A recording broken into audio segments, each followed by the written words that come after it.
In today's video, I'm going to teach you how to create a form in Outlook. First, let's open Outlook.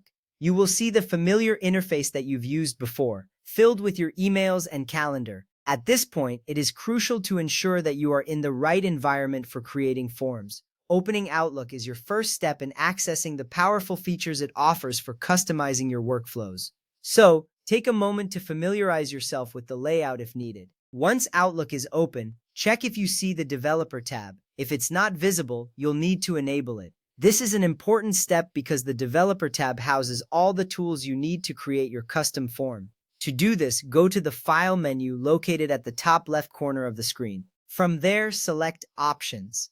This takes you to a new window where you can customize how Outlook looks and behaves. Now, in the Options window, find the Customize ribbon section. Here you will see a list of main tabs. Look for Developer in this list. Make sure to check the box next to it, then click OK. This action adds the Developer tab to your Outlook ribbon. It's a simple step, but it opens up a world of possibilities for customizing your forms. You should now see the Developer tab at the top of your Outlook screen. Next, select the Developer tab. You'll notice various options available within this tab.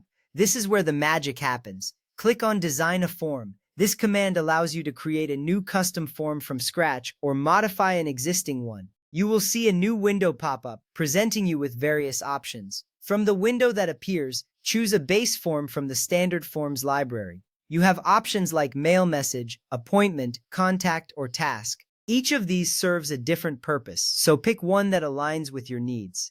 After selecting the base form, click Open. This step is crucial because it sets the foundation for your customizations. Now that you have your form open, it's time to customize it. You can add or modify fields, controls, and pages as needed. This is where you can personalize your form to suit your specific requirements. You might want to add checkboxes, drop-down lists, or text fields. Take your time to explore the options available. Customizing your form helps streamline your processes and ensures that it meets your unique needs. Once you're satisfied with your custom form, look for the Publish option. Click on Publish, then select Publish Form As. This is an important step because it saves your work and makes it accessible for future use.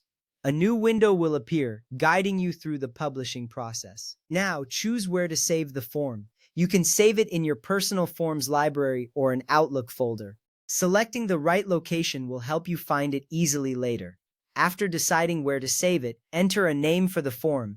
This name should be descriptive enough for you to recognize it later. Finally, click Publish. This action confirms that your custom form is now saved and ready to use. To use the form later, return to the Developer tab, click on Choose Form. A dialog box will appear, allowing you to select your custom form from the list. Once you find it, select it and click Open. This step makes accessing your custom form straightforward whenever you need it.